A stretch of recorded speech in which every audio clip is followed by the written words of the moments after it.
Alors, bonjour. Pour cette rencontre, on va parler du jeu libre avec Kim Dedicamo. Fait que tout d'abord, bonjour Kim. Comment est-ce que ça va? Bonjour, bonjour. Ça va bien, il fait beau, beau soleil. Oh, ça va, ça va, ça va. Tant mieux, ben, on est bien content de t'avoir avec nous aujourd'hui. Alors, avant qu'on aborde le sujet d'aujourd'hui, qui est le jeu libre, est-ce que tu peux nous décrire brièvement c'est quoi ton expertise, c'est quoi ton expérience dans le domaine de l'enfance? Parfait, pas de problème.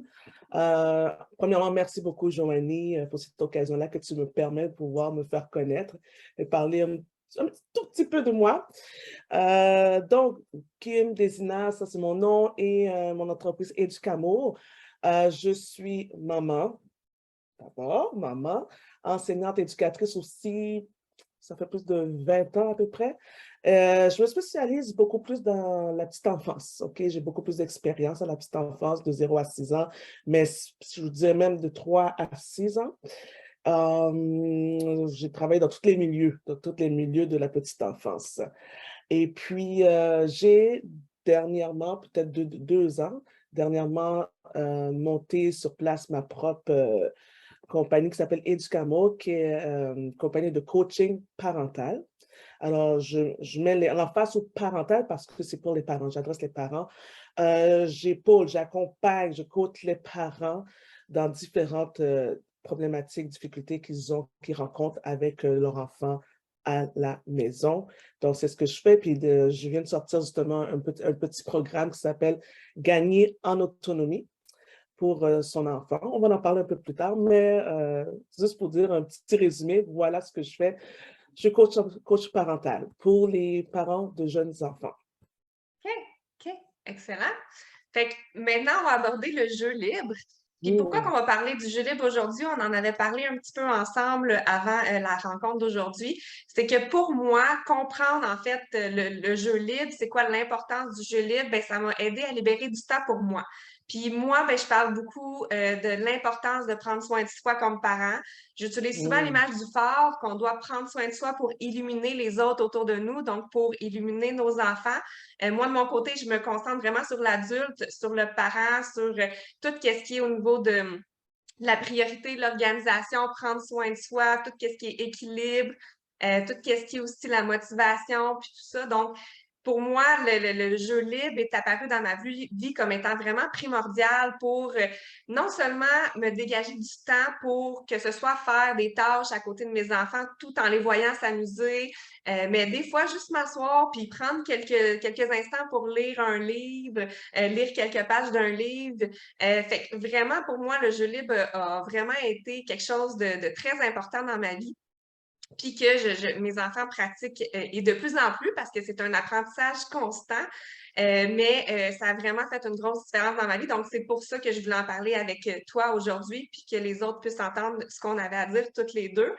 J'ajouterais aussi que le jeu libre, c'est non seulement pour libérer du temps pour le parent, mais c'est vraiment bon pour le développement. Puis même, bon serait pas le bon mot, essentiel pour le développement de l'enfant aussi, pour se développer, qu'il apprenne à jouer librement puis simplement.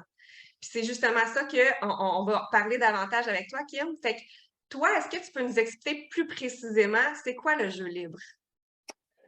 Wow, tu m'excites! Wow, wow, wow, wow, wow! Yes! T'es dans mon domaine, t'es dans mon domaine. Je suis d'accord avec toi, tout ce que tu as dit tantôt, là. Donc, j'espère pas me répéter parce que j'ai beaucoup de notes. Je veux tellement dire. Ce que je vais dire, je vais commencer par dire ce que le jeu libre n'est pas. Le jeu libre, là, c'est pas va jouer. Le jeu libre, c'est pas oh, laisse-moi tranquille. J'ai besoin de la paix, j'ai besoin de ma paix, repos, va-t'en. C'est pas ça le jeu libre. C'est pas le laisser aller quand il veut, comment il veut, où il veut. Non, non, non, non, non, non, non, non. Je dirais que le jeu libre, c'est le résultat d'une planification. C'est pas au hasard. C'est pas au hasard. Ça se planifie. Tu as parlé, je pense, oui, apprentissage. Effectivement. Effectivement, effectivement. Moi, j'enseigne aux parents qu'il y a plusieurs occasions d'apprentissage dans la journée de l'enfant, dans son quotidien. Il y a le jeu structuré, on n'en parle pas aujourd'hui, mais ça, c'est un autre sujet. Il y a le jeu entre famille, avec maman, avec papa, avec le frère, avec les sœurs, mais il y a le jeu libre. c'est une occasion d'apprentissage, de découverte. On dit jeu libre, on pourrait dire aussi jeu actif. On OK. pourrait dire aussi jeu physiquement actif. Ah ah, oui, oui, oui, oui. Et le jeu libre, comme tout autre jeu aussi, mais parce qu'on va parler un peu de comment mettre les choses en place, puis je vais tout de suite le dire le mot défi. Oui, ça doit être un défi, mais un défi atteignable dans son jeu libre. Ça ne doit pas être plate, parce que si c'est plate, vous allez le savoir. Vous allez le savoir. Mais c'est comme nous, les adultes, un jeu qui est plate, ça nous attire pas, ça nous intéresse pas. C'est la même chose pour nos enfants. Même chose. Et là, ça ne doit pas être trop difficile. Parce que si c'est trop difficile, maman, maman, maman, maman, papa, maman, je ne sais pas, comment? On ne veut pas ça. Donc, il y a un juste milieu, juste assez pour qu'il puisse, quoi, je dirais, pour qu'il reste dans son jeu, qu'il soit concentré dans son jeu et qu'il ait du plaisir dans son jeu. Un mot à retenir, plaisir. Et j'aime ce que Aristote dit. Aristote dit que le plaisir, c'est le travail naturel sans obstacle. Intéressant. Je répète, le plaisir, c'est le travail naturel sans obstacle. Le jeu, c'est le travail naturel sans obstacle pour les enfants. Donc, il faut vraiment qu'il y ait du plaisir dans son jeu. Alors, pour moi, voici en résumé, c'est quoi le jeu libre? OK, excellent. Merci. Maintenant qu'on sait plus c'est quoi, qu'est-ce que n'est pas le jeu libre et qu'est-ce qu'est le jeu libre, comment est-ce que on pourrait instaurer le jeu libre dans son quotidien? Qu'est-ce que tu aurais à conseiller par rapport à ça? OK, peut-être deux choses, deux points. La première chose, c'est la routine. Il faut avoir une routine structurée, une bonne routine structurée. Et aussi, deuxième, l'environnement, c'est important aussi. L'environnement doit être stimulant. Je vais donner mon exemple. À moi, ça va être ça va être plus facile. Alors, j'ai ma routine avec mon enfant. Moi, j'ai un bébé de 15 mois. L'important, c'est d'avoir une bonne routine. Puis dans la routine, de mettre ces temps-là. OK, le matin, l'après-midi, le soir, un temps de jeu libre. Comme je vais mettre le temps pour le dîner, je vais mettre le temps du dodo, le temps du bain, mais il faudrait que je mette aussi ce temps de jeu libre dedans. Et maintenant, quand j'ai mis le temps, on va dire que c'est de 9h30 à 10h, exemple, mais où est-ce qu'il va jouer cet enfant-là pendant ce temps, pendant le jeu libre? Donc, l'environnement est très important. Il faut que l'environnement soit stimulant. On va parler un peu de qu'est-ce qu'on met dans l'environnement, tout ça. Mhm. Et, c'est très important. On est au Canada, au Québec, il est 2h30 et le petit fait dodo. Mais avant, je vous explique un peu, il y a dîner jusqu'à midi et demi. Moi, tout de suite après, un 10 minutes où ce qui joue un peu toute seule, ça me donne le temps de faire autre chose, hein, en attendant. Mhm. Après ça, je le reprends, puis moi, je fais des jeux structurés avec lui pour justement encore donner d'autres occasions d'apprentissage. Mais après ça, là, je le laisse jouer librement. Mais là, bon, là, j'ai fait ça ne veut pas dire qu'il est parti puis je je le regarde pas, mais je l'ai planifié ce temps-là. Et je sais où ce qu'il joue, je sais avec quoi qu'il joue et pourquoi il joue là. Puis OK. je peux te dire, il est parti, il joue un bon 30-40 minutes, puis après ça, c'est la sieste. Donc, c'est OK. important de tout planifier ça. Fait que dans le fond, si je résume, c'est d'avoir vraiment un temps dédié dans ton horaire pour le jeu libre pour ton enfant. Puis ce que tu as dit aussi, c'est de non seulement d'avoir cette période de temps-là, mais de savoir qu'est-ce qu'il fait, avec quoi qu'il joue et pourquoi. Est-ce que tu peux nous donner un exemple concret de ça? Avec quoi qu'il joue? Avec quoi, mettons, tu sais, si on dit, on sait avec quoi qu'il joue, puis pourquoi. Est-ce que tu pourrais nous donner un exemple? OK. Pourquoi? Moi, je vais dire tout de suite, mon exemple à moi, ben, il y a 15 mois, fait que c'est sûr, je vais aller voir le développement de l'enfant à cet âge-là. Est-ce qu'il est rendu là? Mon Dieu, ça me fait pas ça. OK, garde. J'en ai mis des notes justement par rapport à pourquoi prendre tel jeu puis tel jeu. Là, là. OK, non. Donc, je vais aller avec mon exemple. Donc, c'est ça. Fait que son âge, ses intérêts, ce que je veux travailler aussi, parce que j'ai un but, j'ai un objectif, je me dis, ah, lui, il faut que je travaille ça avec lui, fait que je vais mettre ça dans son environnement. Je vais mettre ce OK. type de jeu dans son environnement pour qu'il puisse jouer. Ça va? OK. OK, Oui? OK. OK. Ben, justement, ça va aller avec la prochaine question. C'est quel jeu ou jouet, en fait, que tu recommandes pour aider l'enfant à développer le jeu libre? Donc, quel jeu et jouet que tu peux mettre dans son environnement pour l'aider à développer le jeu libre? Voilà. Je vais te donner quelques types de jeux ou groupes de jeux, mais vous voyez, lorsque je mets le jeu à l'enfant, euh, c'est jeu libre, mais dans ma tête, il y a un apprentissage. Donc, je m'arrange que le jeu ou le jouet soit Mhm. éducatif.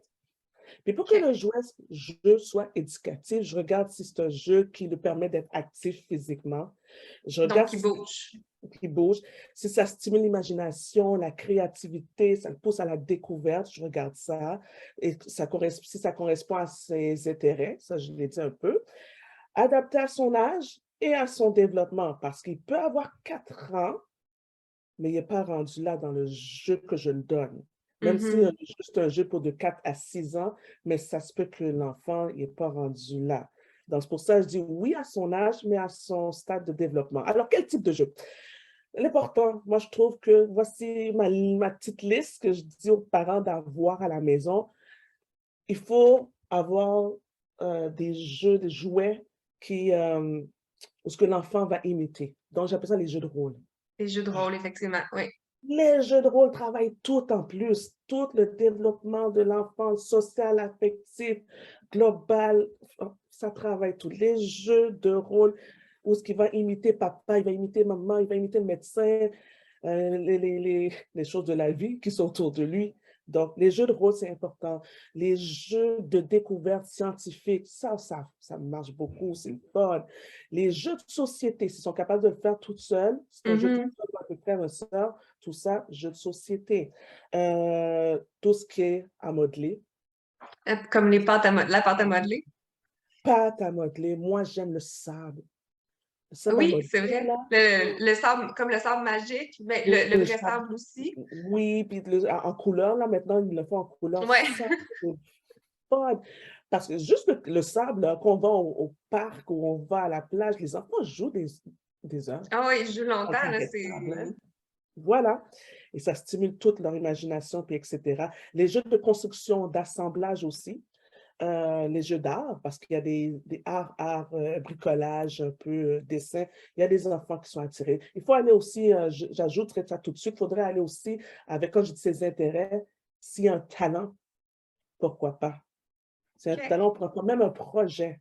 De Un l'encourager justement de dans... l'encourager, puis il est capable, il est autonome, pourquoi pas? Laissez-le là-dedans pendant 30, 40 minutes, ça vous donne là pour faire pas mal de choses. Donc, c'est ça que ça permet de faire le jeu libre, hein. Mm. Ben, ben, justement, je viens juste de déménager de mon côté, puis j'ai refait ma salle de jeu. Puis je mets beaucoup de l'avant justement tous les exemples que tu nous as donnés. Puis quand tu parles de jeux de rôle, les petits bonhommes, les figurines. J'ai des petits bonhommes, tu sais, il y en a un policier, il y en a un médecin, j'ai des poneys, puis ma fille, j'ai 3 filles, mais une de mes filles, ma 4 ans en particulier, elle peut jouer vraiment très, très longtemps, puis elle reproduit beaucoup ce qui se passe dans notre journée. Fait que, par exemple, on va à la plage, il s'est passé quelque chose, ou on va visiter quelque chose, ou on a écouté un petit bout d'émission à la télévision, puis il s'est passé une situation entre deux personnages, ben, elle va beaucoup reproduire. Fait qu'ils apprennent aussi par imitation. Des fois, ils changent le scénario. Des fois, je m'en viens, puis je vais participer aussi à son jeu.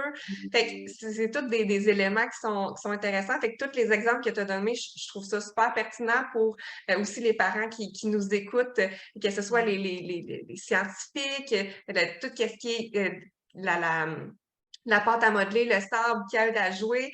J'avais aussi, là, j'en ai pas fait un depuis que je suis arrivée ici, mais j'avais fait un bac aussi avec des sortes de nouilles puis des lentilles.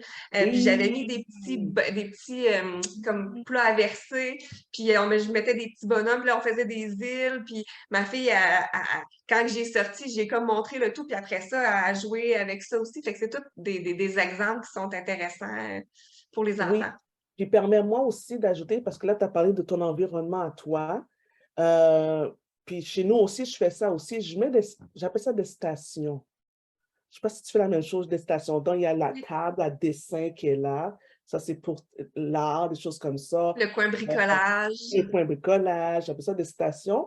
Fait que ça aussi, c'est bon parce qu'ils peuvent être d'une station, peut-être 5 minutes dans une station, puis d'une autre 20 minutes parce qu'ils sont tellement intéressés. Puis après ça, ils font une autre station et on regarde, je livre Effectivement. oh, les parents, je vous Puis, dis. puis, C'est, puis c'est- j'ajouterais que des fois, une des questions qui revient, c'est mais j'ai pas de place dans mon environnement pour faire une belle grande salle de jeu. Puis c'est pas nécessaire d'avoir une grande salle de jeu pour que les enfants s'amusent. Puis même si tu parlais de station, je parlais moi d'espace coin, moi, dans mon espace. Reste que l'important, c'est qu'il y ait des endroits, mais c'est pas obligé d'être une grande pièce. Puis on fait la rotation de jouets, on range des bacs qu'on ressort, puis au contraire, c'est plus intéressant parce que c'est une nouveauté aussi pour l'enfant, même s'il a déjà vu le jouet, mais c'est comme s'il le revoit de nouveau. exactement. Fait que ça, c'est juste à mentionner dans le sens que c'est pas nécessaire d'avoir un grand espace non plus pour être capable de créer un environnement intéressant pour son enfant. En effet, voilà. Puis, ma prochaine question, comme parent, en fait, bon, selon l'âge des enfants, ben, on peut pas s'attendre non plus à ce qu'ils pratiquent le jeu libre et qu'ils jouent tout seuls toute la journée. Ce serait des attentes qui seraient irréalistes. Puis, je parle régulièrement de l'impact, en fait, de nos pensées puis de nos attentes sur nos émotions, nos actions puis dans notre vie en général. Fait que si, comme parent, comme personne, on a cette attente-là qui est irréaliste, ben, on va tout simplement être déçu puis peut-être même se fâcher ou être impatient. Fait que ma question pour toi, c'est qu'est-ce qu'un parent peut s'attendre, dans le fond, peut avoir comme attente vis-à-vis de son enfant par rapport au jeu libre? OK. Très bonne question, profonde aussi. Et la meilleure façon pour moi de d'y répondre, c'est vraiment, encore une fois, de prendre mon exemple. Et je pense que je vais parler à quelques parents qui nous écoutent ce soir, cet après-midi ou ce matin. Euh, j'ai moi-même un enfant à besoins particuliers. Et il a fallu que j'apprenne à descendre mes attentes vis-à-vis de mon enfant, OK? Et surtout parce que faut pas regarder, je l'ai dit tantôt, à son âge. Il peut avoir 15 mois, il peut avoir vraiment 4 ans, 8 ans, mais dans son développement, il n'est pas là. Et ça Mhm. nous demande, en tant que parents, de s'ajuster à ça. Ça ne veut pas dire qu'il faut rester là. Non, non, tu sais, on a une vision, on a un but pareil, on s'en va là, mais d'aller à son niveau aussi pour pouvoir l'amener là. Donc, je pense que c'est ça aussi que l'enfant s'attend aussi qu'on descend à son niveau, qu'on puisse le comprendre, qu'on puisse le voir tel qu'il est vraiment réellement, mmh, Mhm. tout ça. Donc ça serait la première chose, je te dirais, pour eux, pour l'enfant, on descend, qu'on y va vraiment selon son développement. Et pour nous, c'est ce que j'ai appris, puis on parle des attentes, hein. J'ai appris à descendre mes attentes parce que quand elles sont trop grandes, puis avec tout ce qui peut arriver, il y a beaucoup de frustration, de déception, puis c'est pas l'autre, c'est moi. Ça nous appartient, nos Ça attentes. nous C'est notre appartient, responsabilité, effectivement. c'est notre responsabilité. Il faut faire attention faut faire attention à nous, à ce qui se passe là-dedans, puis à ce qui se passe là-dedans. Notre bien-être à nous, absolument. Puis tu l'as dit tantôt, j'aime l'idée de phare qui illumine. Mhm. Si on n'est pas fort, si on n'illumine pas, tu sais, on sera même pas vu. On sera même pas vu. Donc, c'est important de prendre soin de soi. J'aime beaucoup ton sujet. C'est très, très important. Ça commence par nous, parents. Et après ça, yes, on peut agir positivement sur nos enfants. Donc, c'est vraiment ça que j'aurais à dire par rapport à nos attentes. Il faut vraiment voir notre enfant tel qu'il est, puis nous aussi, tel que nous sommes aussi, hein. OK, OK. Donc, s'ajuster vraiment au développement de notre enfant. Yes. Oui, oui, oui. Mm. Parfait. Est-ce que tu as quelque chose à ajouter par rapport au jeu libre? Euh, Écoutez, là, oh, j'ai parlé de oui, j'aimerais dire, tu sais, la routine, j'ai parlé de routine, tout ça. La routine prend 40 à 60 de notre temps dans notre quotidien. Beaucoup de temps. Puis je peux comprendre ton sujet parce que c'est vrai, tu sais, on est fatigué, bon, etc. Ça prend beaucoup de temps. Mais si vraiment elle est bien structurée, on a parlé de structurer, l'environnement est bien structuré aussi pour l'enfant, déjà là, ça devrait aller. On devrait voir déjà l'amélioration par rapport aux jeux libres. Donc, c'est ça pour l'instant. Et j'aimerais ça parler, mais je m'arrête là. Mais merci beaucoup, Kim, pour ton temps et pour ce que tu nous as partagé aujourd'hui.